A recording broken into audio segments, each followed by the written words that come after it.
کا کوئی شریک نہیں. میں اس جملے کی تو ضرور وضاحت کروں گا. افعال میں اس کا کوئی شریک نہیں. ساری کائنات کو خلق کرنے والا اللہ, ساری کائنات کو رزق دینے والا اللہ, بیٹے دینے والا اللہ, بیٹیاں دینے والا اللہ, ماشاءاللہ عید دونوں دینے والا اللہ. خود قرآن میں اللہ فرماتے میری مرضی جس کو بیٹا عطا کروں, میری مرضی جس کو بیٹی عطا کروں, میری مرضی جس کو دونوں عطا کروں, میری مرضی جس کو دونوں سے معلوم رکھوں.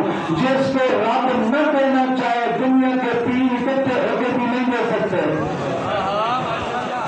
یہ یاد رکھنا کسی پیر سے اولاد مانگنا شرک ہے. یہ پیر بھی اولاد دے سکتا, رب دے گا اولاد. جی ہاں, پیر صاحب سے کہیں آپ دعا مانگے اللہ تعالیٰ مجھے محمد وال محمد کے صدقے میں اولاد عطا کرے. یہ بالکل ٹھیک ہے, دعا منگوائے ان سے, لیکن وہ پیر آج ہے آج کل جی میں طویل دے رہا ہوں بیٹا ہوگا. تو کون ہے جاننے والا؟ تیرے پاس کہاں سے علم آیا؟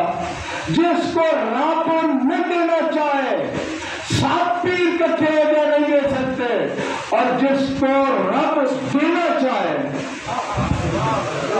سارے اکٹھے ہو گئے نہ ملے تو رب بہتر رہتا ہے. پڑھا نہیں ہے آپ نے موسیٰ کا واقعہ؟ فرعون نے 70,000 بچے قتل کرا دیے, موسیٰ دنیا میں نہ آئے.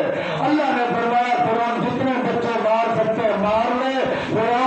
فرعون میں موسیٰ یاد رکھنا, فرعون 70,000 بچے تو قتل کرا چکا ہے, موسیٰ دنیا میں نہ آئے. میں رب کا فیصلہ, موسیٰ دنیا میں آئے گا بھی صحیح, پلے گا بھی تیرے گھر میں. عقیدہ توحید. امام حسین فرما رہے ہیں میرا عقیدہ ان الحسین یشہد ان لا الہ الا اللہ وحدہ لا شریک لہ. پھر فرمایا میں گواہی دیتا ہوں وَأَنَّ مُحَمَّدًا عَبْدُهُ وَرَسُولُهُ.